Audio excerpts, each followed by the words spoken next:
and welcome to Babbles Travelling Yarns. My name is Grace, I'm your host. I am an Irish girl. I live in Limerick on the southwest, kind of central, actually it's more midwest coast of Ireland. It's actually on an estuary. Have a look at Ireland. I'm in Limerick. Google Maps, you'll find me.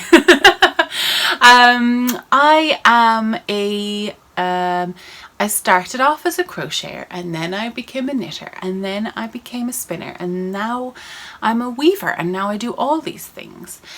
I host retreats. I dye yarn as well. I'm a yarn dyer, and I have a few really exciting announcements to give you today. I have been doing quite a lot. It's August the 16th or 17th of August. Yeah, it's the 17th. 2019. It is summertime in Ireland here, and it is actually really sticky and hot now. I put this on this morning because I went into the market in Limerick at the milk market. It's a really gorgeous market. I got some fresh ballyhowrah mushrooms. I got some seaweed. I got, what else did I get? Oh, I got some nutshedd butter, and they're actually, at the moment, all the nutshedd proceeds from the peanut butter is going towards school supplies for the children in direct provision in Ireland. So if you see some nutshedd peanut butter, give them a little chance, or give them a little, so all the money made from it, from their peanut butter, is going towards children going back to school, who currently the families live on, I think it's €31 a week, and they can't work because they are seeking refugee status in Ireland, and they can be in there for up to 10 years, which is unacceptable. So moves are being made to change that situation. Fingers crossed. So yeah, this is a crafty podcast called Babbles Travelling Yarns.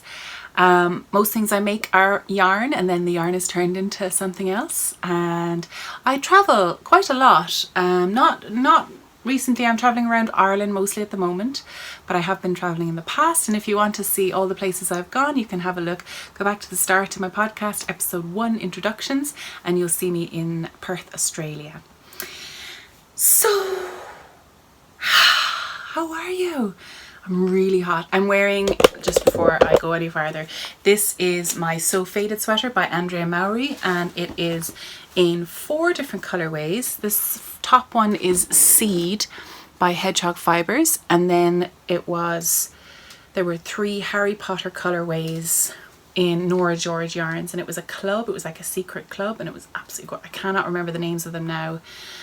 I think they were all about potions. I think this one was Amortentia, this was Felix Felicis, and this one was, I don't know actually, I can't remember. Maybe Polyjuice Potion was the last one. Anyway, they're absolutely gorgeous. I love them. I love it.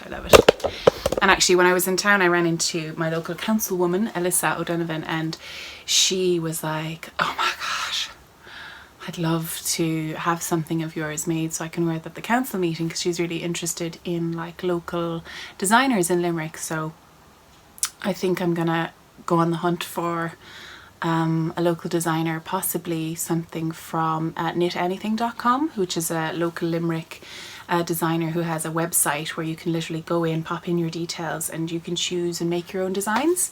I think the first 10 are free if you sign up on the website. I think it's knitanything.com, and that's just down below. So yeah, she just lives out in, I think she's based in Roxborough in Limerick. So yay, local designers. So what have I been doing? I'm gonna take this off. I'm too hot. I'm sorry guys, I'm sorry, I'm so hot. No, I'm just, boob station. Oh well, you'll love it. So this is my standard uniform, this like vest situation at the moment. It's just so humid. It's not hot, it's just humid and sticky and rainy and warm and rainy and warm and rainy. That's the only difference in Ireland in the summer, is the rain is wet, the rain is warmer. So yeah, but you know what, it wouldn't be as green, it wouldn't be the Emerald Isle without all the rain. So there you go. I should have written some notes. I did not did not write any notes. I've been knitting mainly on a pair of socks, but they've not changed very much because I've not been doing very much on them. I've not really had a chance. I've just been knitting in between work projects and bits like that. I've just got past the heel. Not very interesting. They're the same as last week really. So I don't think I even showed them last week, the week before, whatever. But I have been working on my little design. So this is my design with John Arbon yarns. It's so small. I'm working on the most complicated bit, which is the short row section on the back, which brings up the neck a little bit. So of course I'm doing it now in Colourwork. So I'm purling in Colourwork, but it's really simple Colourwork. It's all the same. You're just following the bottom, the row below it. So it's quite small at the front. This is the neck at the front, and then it expands to the back. So I'm experimenting. I tried some German short rows, but the purl bumps showed on the other side. So this time I'm trying some Japanese short rows, and I've never tried Japanese short rows before. And Japanese short rows is when you turn the work, you slip a stitch, and then you put a marker on the yarn before you make the next stitch. So you end up with these little markers which are on the stitch, and then as you come across to knit them, you pull up that marker and put that like piece of yarn onto your needle. And apparently it is the most subtle type of short row, according to some article on the internet.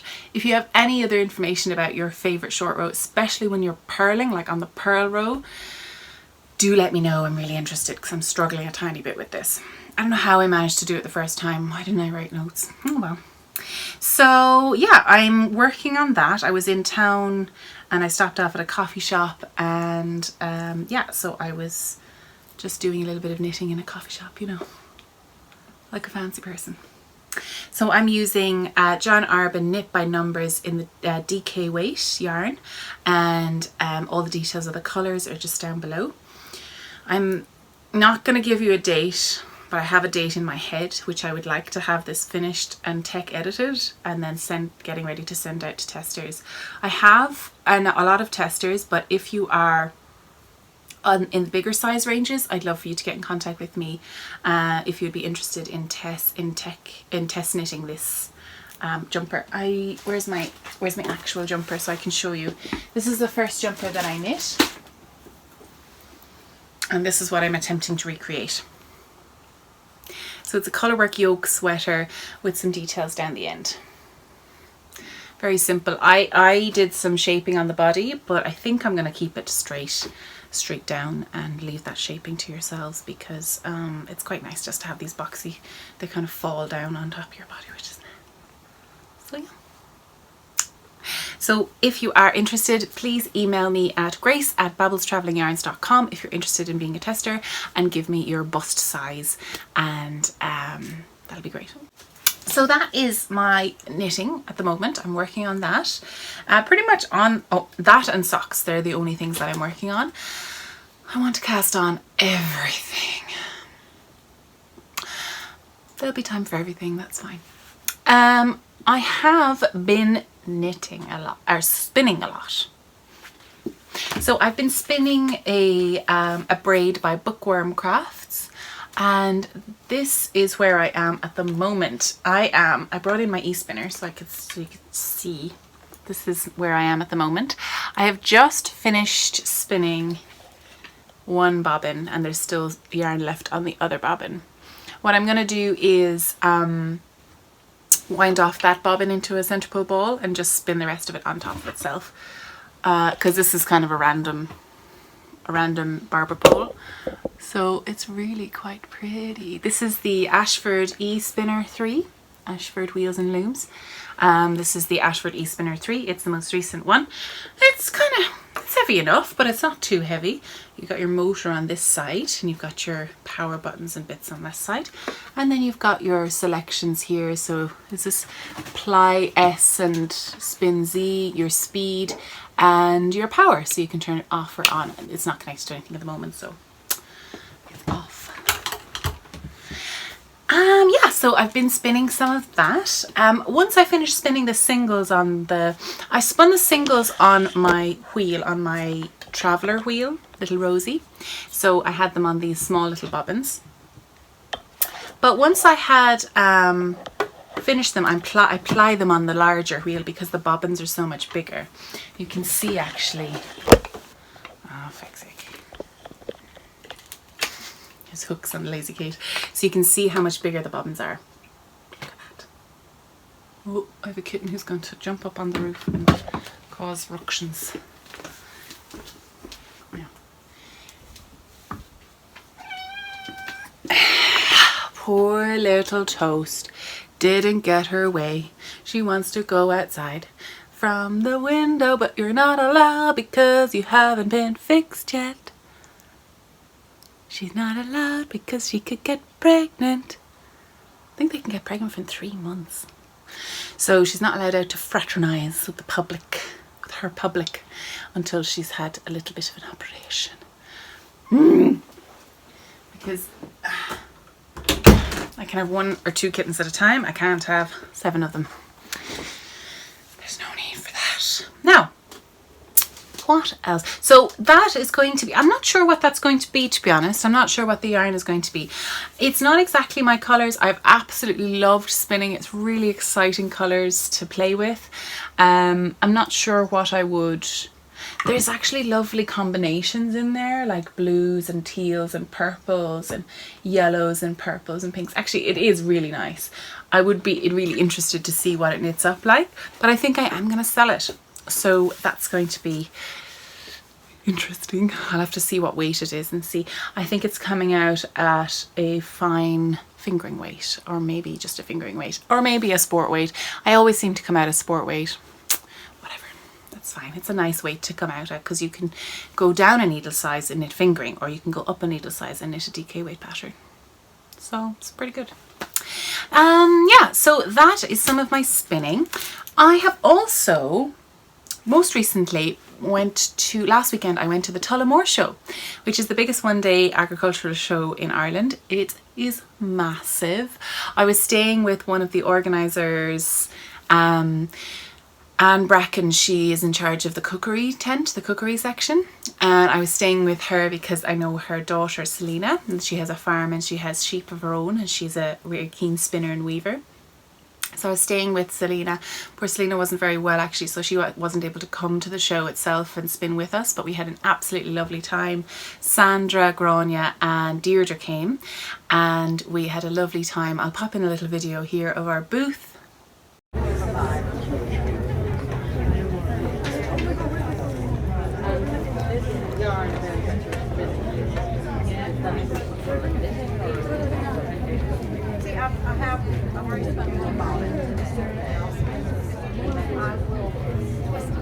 Hello, welcome to the Tullamore show.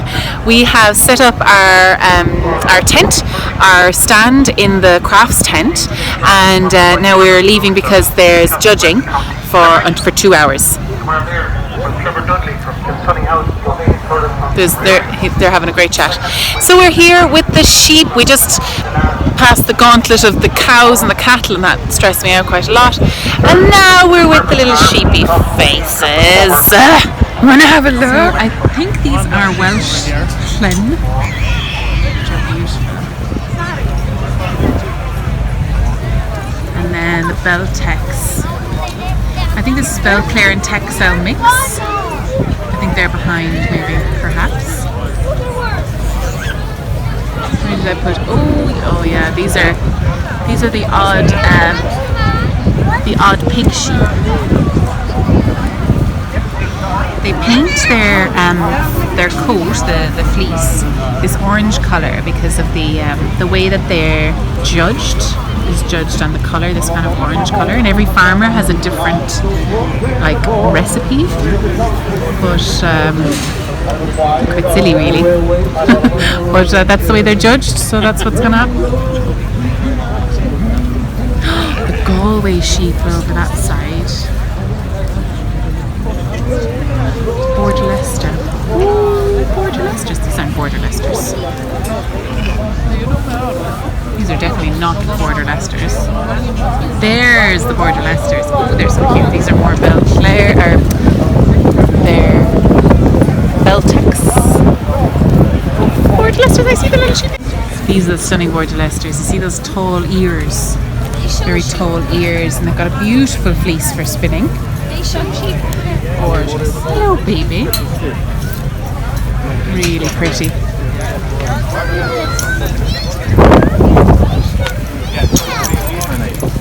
Talcum powder on the head, and then they have this kind of yellow fleece for judging. And oh, the Jacob sheep, stunning. Hello, baby. Bunny rabbits. These are Charlewells. I don't really know much about these sheep. I feel like I don't know how the fleece would be. It looks quite fine. Of course, these are just sheared like over the summer, so a couple of months ago. Quite small body of a sheep. These are the Jacobs. Love that fleece. Oh, look at that fleece. Hello, pet. How are you? The softness of that fleece and all the different colours on it. Such selection in one sheep. So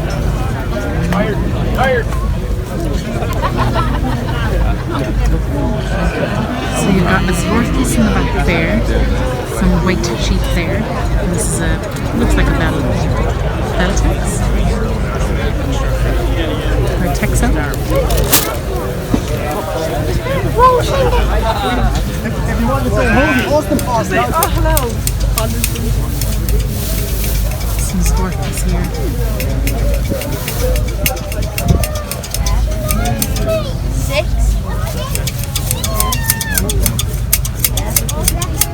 So these are blue-faced Leicesters, and you can tell by the really tight crimp on their fleece. Seem to be like half sheared underneath, and then the top and the back have the good fleece. I'm not sure if it's just they're sheared like that or they grow like that. I think it's sheared. But the fleece then drops down in locks, very long locks.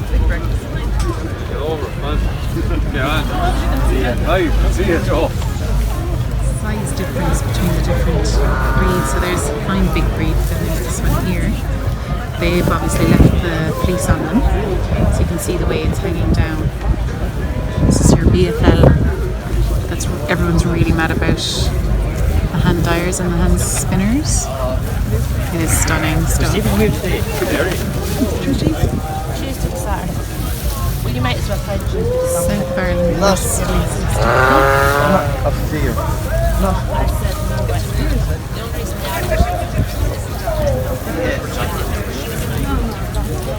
This one here is really interesting. The crimp is a lot looser than the BFLs. You can see the difference in the crimp here. So they've got a much curlier, looser curl than the really tight curl the BFL here. The crimp is different. It's I think this is a Mam Cross Mule. So they look like a mix between BFL and something else. I'm not sure what. Here is my favourite sheep. It's docile, white sheep. They're also a rare breed. Supported by Glass, Galway County Council. And they're beautiful. Very fine wool. Good genotype profile. Easy lammer. I don't know what any of that means. I just know that they're the only Irish breed that we have left. Apart from the Roscommon.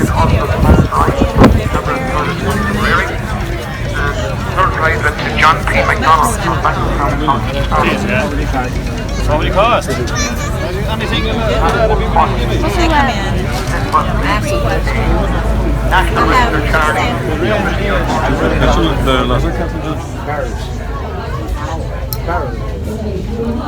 Sandra, give it a wave. You're on the podcast. You're a bar, looks like. Yeah. 220 litres. Yeah, now that would do it.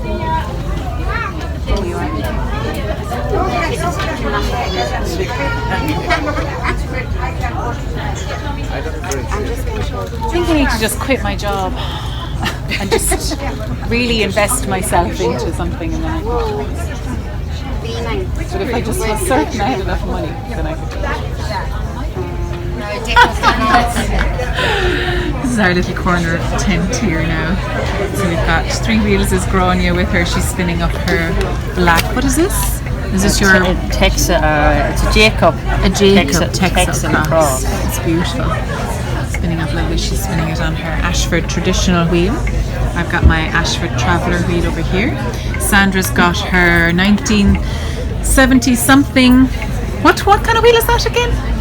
Rapard. So it's the wheel that the Ashfords were actually based on. So they're both New Zealand. They're all New Zealand wheels. And this is a beautiful wheel that we've added on this little sticker onto the Louette S something or other, S10 or S15. S15. Lovely. So this is, it's beautiful. And this is merino and silk. Merino silk. And it's a blend from Wingham, is that right? Yeah, it is. Beautiful purple. Stunning! So we're going to do a little tour of the tent.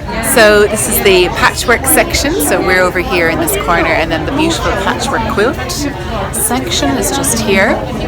So we're in the competition tent of the crafts. So there's a huge amount of crafting and competition. So I'm just going to do just a little run through as if you were here looking at all the bits. Some free motion, free arm quilting here. And there was someone here doing some paper piecing as well.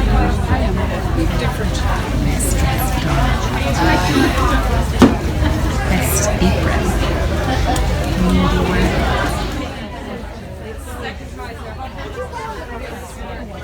Sorry.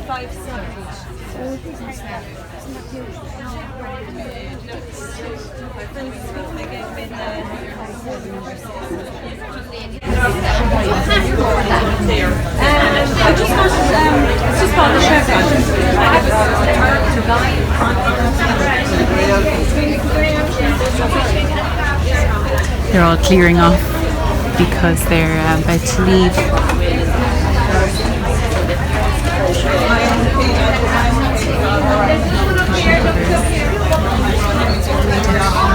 Wool embroidery.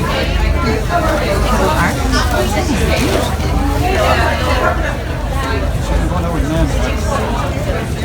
There's some drama going on about the cookery. Very exciting.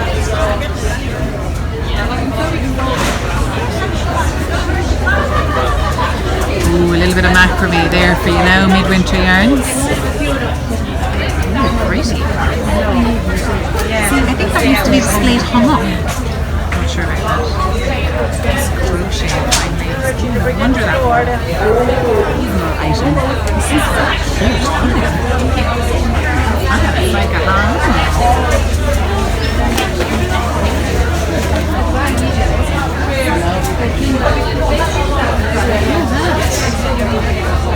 Best item from recycled material. Ears. So I met loads of people today that I didn't anticipate meeting. I met my cousins. I met a girl whose wedding I went to as a +1 who didn't know me, but I was one of the dancers and took some good photography shots of her in the morning. That was hilarious. And yeah, it's great crack. Oh, I'm in the way of everybody. Oh well, they'll get over it. Everybody's in the way of everybody. And you know what? It hasn't rained all day. Yay!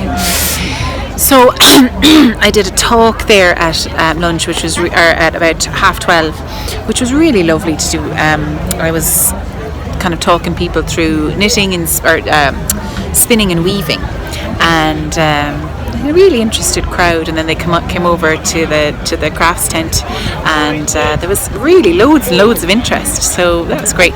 To be honest, there always is. Whenever you see a spinning wheel, there'll always be interest because it's such a fascinating craft to watch. So it's always really fun to do these things. So that's the Tullamore show now. We'll be flying out, I'd say, pretty quick. I'd say we'll be caught in traffic. There's a lot of people still here. All the cookery is being collected, so there's a lot of cakes wandering around. I wonder could I rob any? I wonder is there a vegan category? Probably not. Probs not. I'd be asking too much. Anyway, I might run in and see if I can.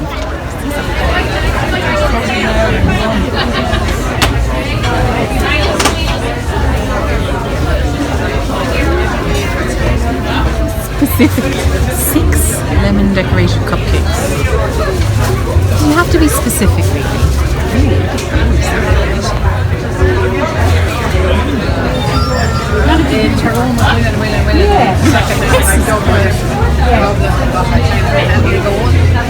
Very strong now.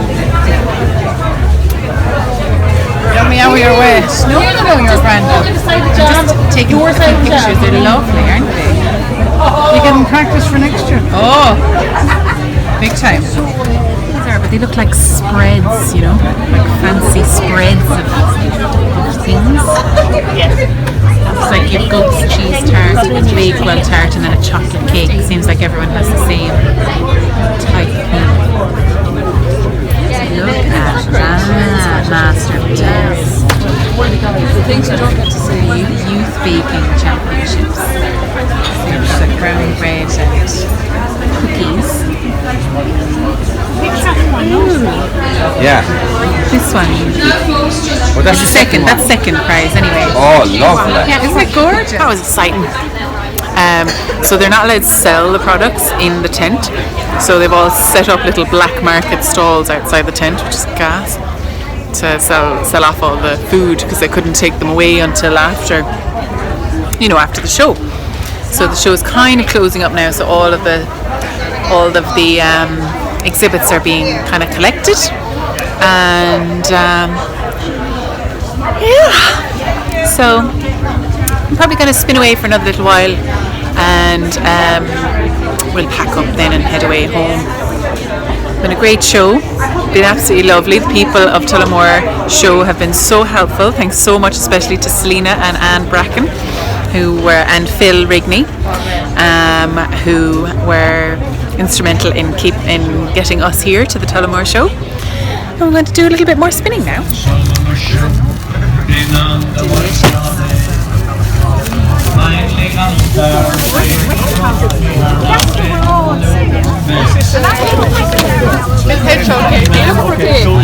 Yeah, my dear. Thank you. That's great. Thanks very much.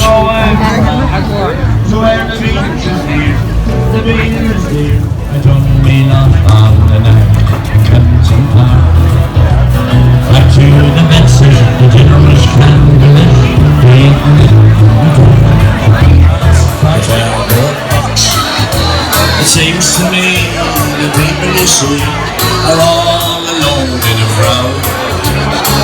Outside they're smiling, inside they're screaming out.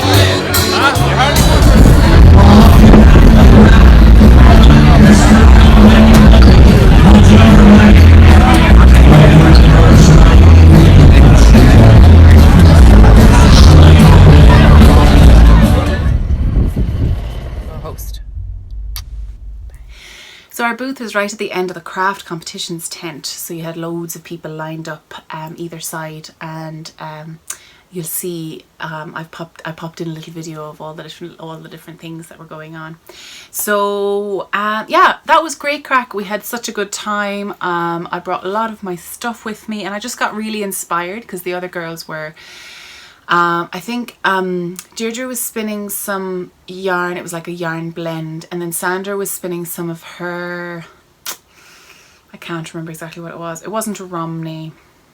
It was a sheep breed. It was from a single sheep. She blended it herself. And then Gráinne was spinning her own sheep fleece that she was actually carding into rolags as she was going. And it was just really inspiring to watch like raw fleece a little bit. It wasn't raw like they had washed it, but it reminded me of a project that I had a long time ago. And it was this Romney. It was a silvery grey Romney. Now I'll bring it down so you can see it. This is my grey Romney, and I was actually spinning it from the lock. So this is the lock itself. I've just brushed it out and I'm spinning straight from it. It's still incredibly greasy and it's still kind of a bit dusty. I did not clean this at all. It's completely raw fleece. So just love this idea. I think I got inspired by a talk, by a tour that we went on up in Belfast, and it was the Game of Thrones tour, and the guide was really into kind of medieval reenactments, and I really wanted to like spin a load of raw fleece and then make a cloak out of it or something. I don't know, that's probably completely cray, but I have enough wool, and it was beautiful wool, and it all kind of came apart really easily.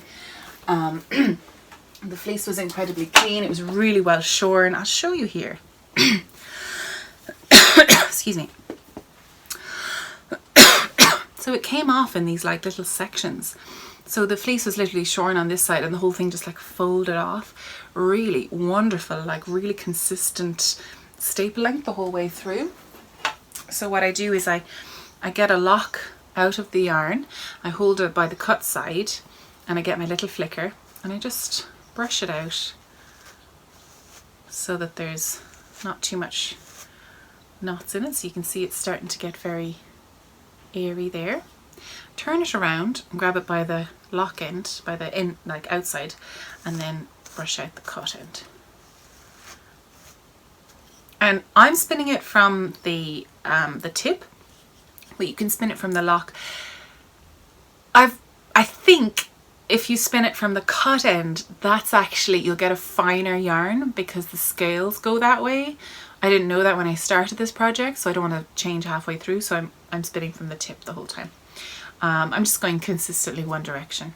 But I do think if you spin it from the cut end, I think you get a better yarn because you're flattening down the scales as you're spinning it, I think. Let me know if I'm wrong on that one. So I'm working through that, and again I'm really kind of loving the lock by lock technique because it feels like you're getting somewhere, you know. You're like finished a small little bit and you're like, oh, satisfying little bite size. I'll just do one more. I'll just do one more. I'll just do one more. I'll just do one more. They're really quick to prepare, so that was really kind of nice. It's like self-striping yarn, except in locks. And I just have a bunch of tea towels from IKEA that I'm just keeping the locks kind of away from the cats because the cats are obsessed with this wool. They will go after it and lick it and attack it and felt it. It smells like sheep, so of course they're gonna go mad for it. I've found them sleeping on it more than once. You'll see right here. So that's really enjoyable spin, and my hands get so soft from it, like really greasy, because it's quite a greasy fleece. But yeah, I have to put something over my lap because it is quite dusty and it's quite dirty, so stuff falls down. But I don't mind that. I don't mind that at all. And sometimes my hands are super soft. Did you know, factoid of the day, story time with Grace, that vitamin D, sheep fleece, lanolin, is the only place you can extract vitamin D from in a form that is already prepared. Most vitamin D is actually made inside your body in your liver when it's combined with the sunshine and I don't know, enzymes or something. I'm not sure, but it's manufactured actually in your body, on your skin manufactures it, and you make it yourself basically. So if you don't get enough sunshine, you could get a vitamin D deficiency, which could result in rickets or other issues. But the only place I think that you can get that you can get vitamin D naturally, like as opposed to, I don't even know if you can synthesize it. I don't think you can.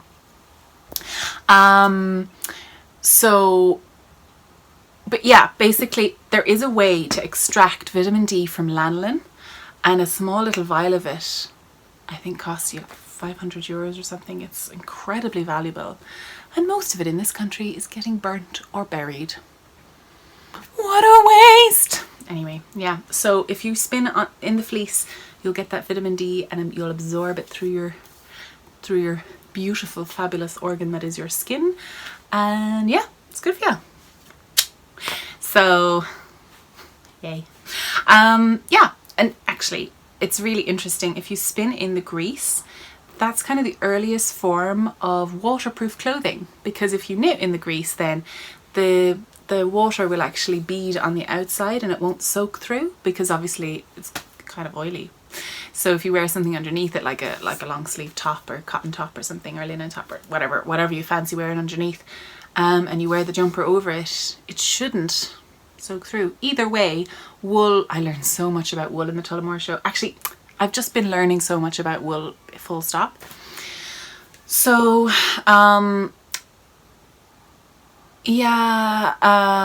so wool, actually there was a really interesting guy that stopped by the booth and he was very interesting. But he was basically saying that wool is the only thing that is the same insulating properties whether it's wet or dry. Keeps you the same temperature. I mean, you might not call that magic, but I call that magic. Okay. What else have I been doing? Ooh, I've been weaving. I've not technically been weaving. I warped my loom for the Tullamore show and I was going to show people, but I was really conflicted about the choice of warp that I'd used. So, I'll show you my problem. So this is my beautiful warp. It is a Rowan warp painted. It's beautiful greens, variegated. You'll see all the different colours. And I started weaving with this kind of lovely grey from Circus Tonic Handmade, but it's kind of killing the colours. So I wanted to weave in this darker colour, which really shows off the warp super well. But I just haven't had a chance to rip out this and start again. So that's where I am with that. This is my 16-inch rigid huddle loom. She's my little baby. I haven't named her. Name suggestions in the down bar. But she's gorgeous, she's fabulous. I can take her pretty much anywhere. She's handy out.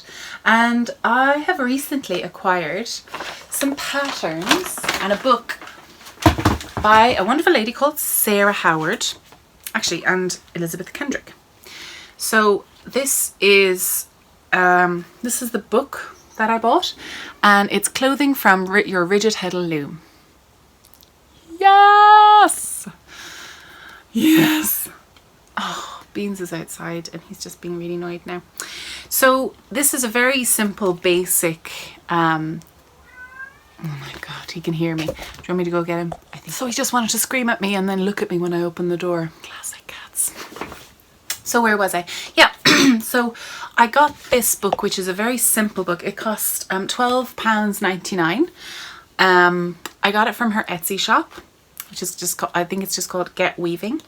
And there's lots of different samples of clothing in here. So you've got a poncho. Really nice. I actually really love this one. It's kind of a vest with a pattern detail on the front. This one here, which is basically just using one piece of weaving on the front and then commercial fabric from the sides. This little jacket, little crossover jacket, which is really nice, and this little kind of vesty thing.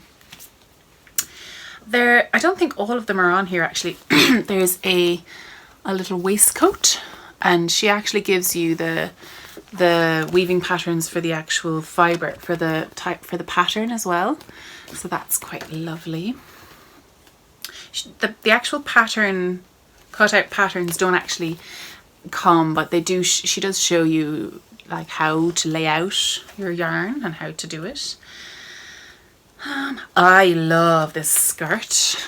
Really like this skirt, and the way to actually cut it is genius.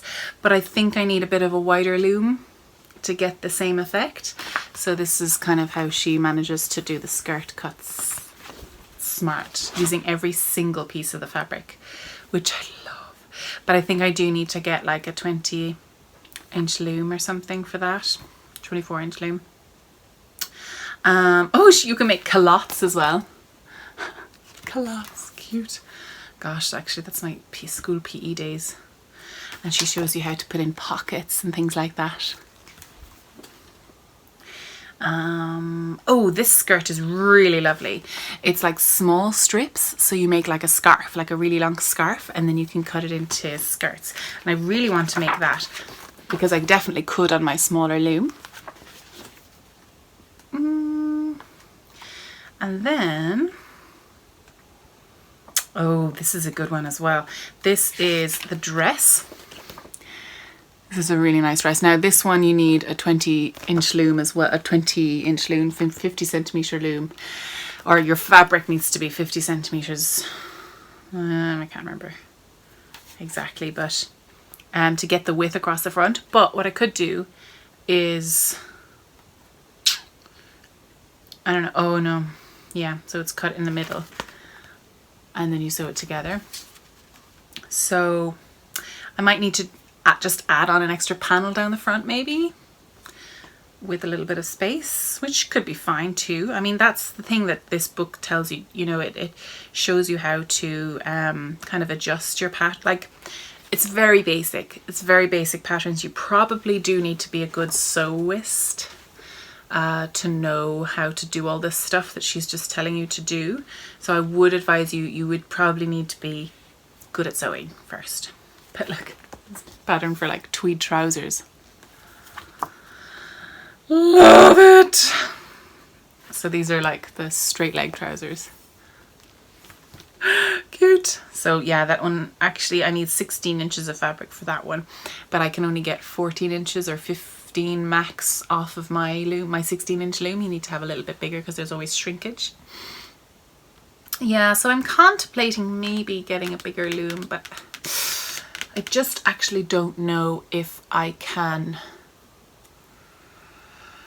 fit it somewhere and use it to the same kind of easiness as this one. Like this one will just sit on the couch when I'm not using it, whereas the 24-inch I'd need a stand, like a proper stand, and I just don't know if I've got space for that, to be honest. I love it though.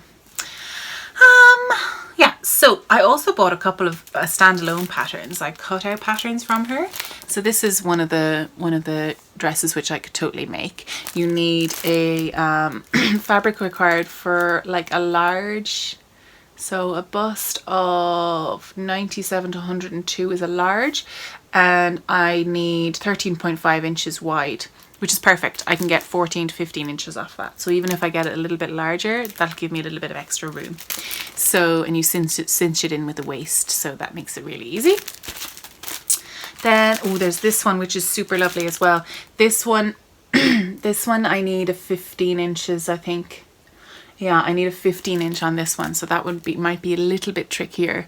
But it's a really nice pattern, and you've got like little side panels and pockets and things like that. So I might start off with this simple one and move on to this one. I got this vest one as well, maybe for James. I always say this, but which looks quite nice, doesn't it? Dashing. And then this is the most complicated one with the most pieces. So you have like, it's like a pinafore dress type of thing. You've got pockets and darts and all that jazz. The only thing is that I need a, oh no, yeah, it does smaller strips. So all I need is like a maximum a 9.9 3/4 inch loom width on my loom. So just a really long scarf, and I could actually weave it in 2 parts because I'd actually need 2 strips, I think. I don't think I can put all of it on one loom, you know what I mean? But I could have like different types of color. I love the way she's just mixed up all the different colors. That'd be really nice for a hand spun warp, I think, or not warp, weft, like hand spun across the way, so you'll get loads of like stripes up and down. I think that'd be really nice. So they are some of my patterns that I got from Sarah at Sarah_getweaving, I think, or Get Weaving Sarah. I'll put her details down below. Hopefully I remember how to do that. Yeah, so that's my plans. Now this is, I'll need to have a look and see which one of these is most appropriate for this piece of fabric. I don't know if I have enough, but I might see if I can make something out of this book, maybe. We'll see. We will see. I think I probably could. I probably have enough to do this one out of this gradient. Close that door. I think I do. I think that would be so nice. This is the Billiam yarns in the woolen colorway. So that is some of the things that I've been doing. At the Colourwork show, I also brought my blending board and I brought loads of yarn, and I had really loads of fun, and I actually made a load of rolags. Oh, they're so so pretty as well. So rolags are a preparation, it's a woolen spun preparation of yarn, and you basically spin it off of the end. You can either prep them all the way or you can spin them straight from this. If you pull them out prior to spinning them, you get a more consistent yarn. And if you get a load in the same colorway, like with stripes on it like this, you get a yarn which self-stripes if you want to blend it with a dark yarn or a white yarn all the way through, or you can 3-ply it and get all the colors together. Beans, stop yelling at me.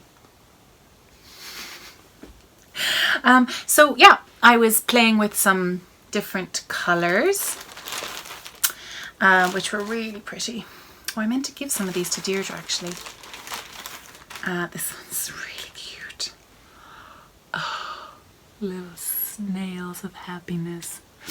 So yeah, these are actually going to be going into little kits for Mars from Hey Brownberry. She is doing a spinning lesson with Vogue Knitting Live. You should definitely head over because I'll be making up some kits and sending over some kits with rolags and spindles, and yeah, so you'll get a chance to play with some of these. I might also start making them for the shop. They're really fun to make. I also had a go at making a bat. Now I saw Mina make a bat from her blending board and it totally worked.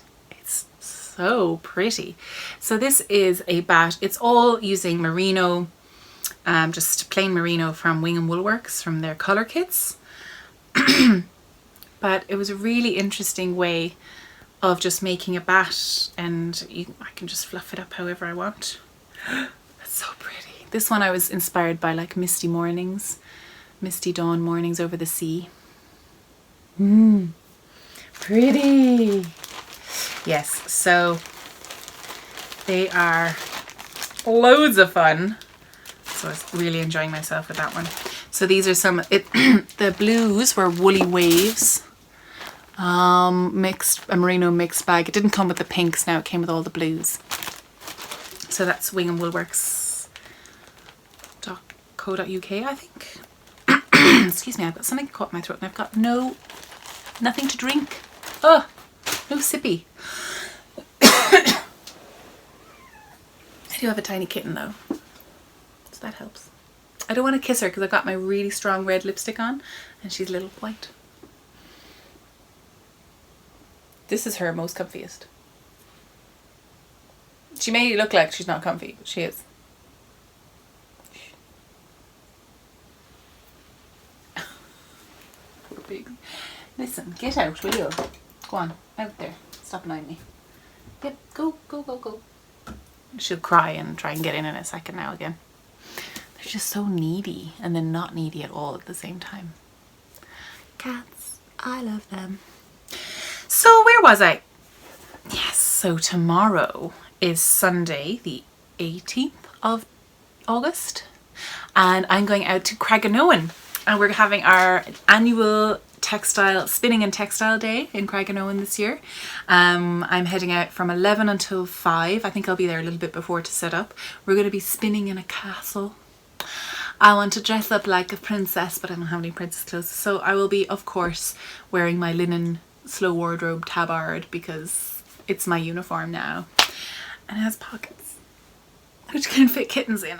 She doesn't fit anymore. She won't get in anything anymore. I'm really sad. I miss the small days, but anyway, can't keep them small forever. Even though people have asked me to try, I'm like, so cute. And there's also a fabulous announcement that has happened. I found out myself about 3 days ago that actually back in June, Sweet Georgia, I follow Sweet Georgia, this yarn company, Felicia Lowe's yarn company in Vancouver, and I follow them on Instagram. I love her Taking Back Friday videos. They're really lovely, and she weaves and she spins and she knits and she does like her colours. Oh my god. I discovered her, I knew about her a lot when I went travelling because I was in Vancouver and we didn't get a chance to go down and see the studio, and I was like, ooh. And I was watching Welford Pearls quite a lot, and she was doing a lot of the, I think she was doing the Fibre Club reviews, or she was spinning it up before they got it and stuff. So I was just always obsessed with Welford Pearls, obviously, and with Sweet Georgia yarns and fibres. And I had, when I started dyeing, I bought Felicia's book. Do I have it? I don't. It's actually out. It's actually out in, or somewhere here. I don't know. I always bring it to all of the events because I love showing how you can spin with your colours. That doesn't sound like a cat. That sounds like a human turning on a tap. That's fine. I was like, have they discovered how to turn on a tap?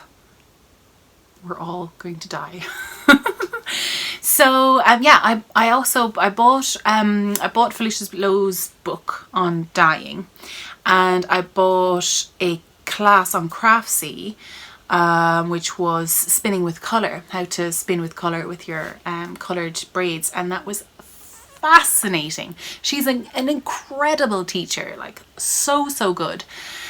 So when she put out this video calling for brand ambassadors, I was like, oh, desperately wanted to. I put in myself. I was like, do you know what? There's no point in not trying, right? There was absolutely nothing to lose. All I could do was apply. And then I got picked as one of 10 people. 9 companies, but 10 people. I was like, so exciting, because I really like shipping yarn over. It can be a little bit tricky, so I'm really excited because what it's going to mean is I get access to the School of Sweet Georgia, which is the most beautifully produced, full of information, a kind of learning resource or like that I've ever experienced. The website is really easy to navigate. I'm really enjoying it. I'm learning currently about Procyon dyes, which is where you dye with plant-based, I think it's cellulose fibres, because I really don't know much about it, but I have quite a lot of nettle and cotton yarn, which I really do want to start dyeing, but I don't really have a clue. So I'm learning all about that, and Felicia's going really like deep into the science of it, and oh, I love it, because I need to know why things happen. If I don't know why things happen, I just don't know how it happens. You know, I'm no good at just learning stuff off. I need to know why you need to use this mordant. I need to know why you need to use this to activate the cellulose or whatever. You know, I just need to know how it works. And then I can really use it and kind of find those rules and then break those rules and experiment with those rules, but I need to know why first. And the School of Sweet Georgia is such an incredible place. I really want, I was actually saving up to become part of it. And once I got to a certain level of my adverts revenue on my YouTube channel, I was going to use that money towards the subscription.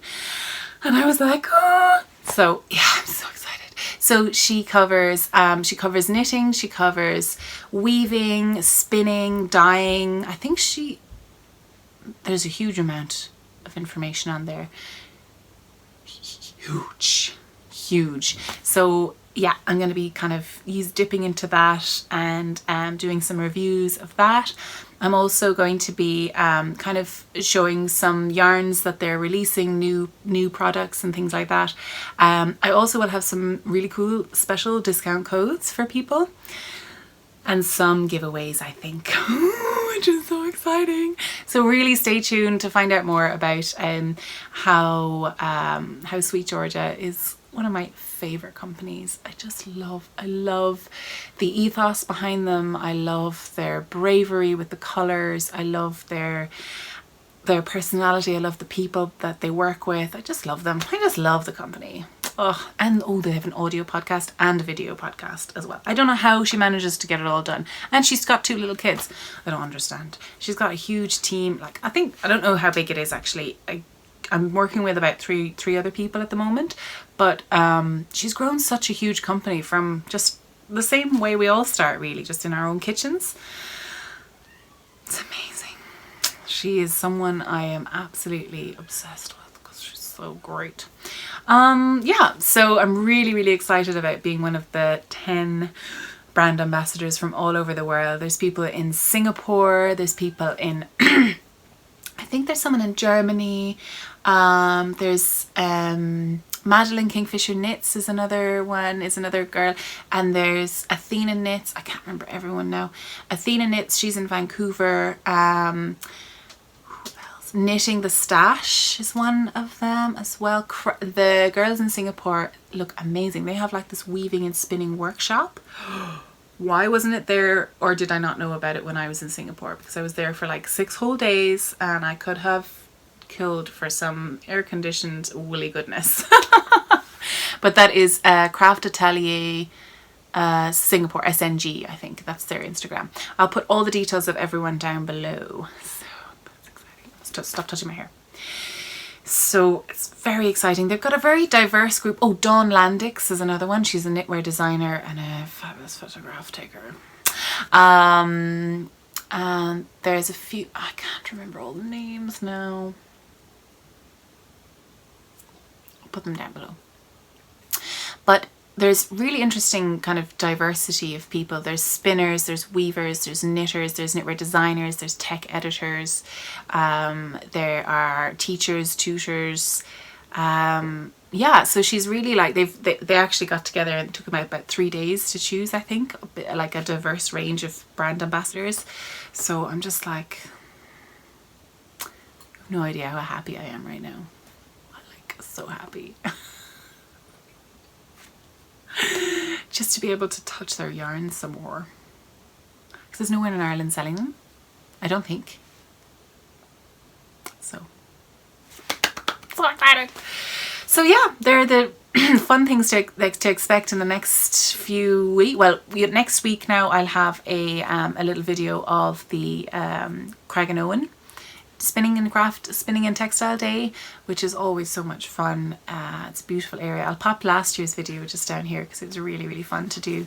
And it's always a lovely day. So if you're around tomorrow, if you're doing nothing, and hopefully the weather stays okay, it's kind of raining and spitting, but we'll be in a castle anyway.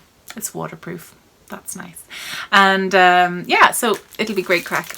Please come along.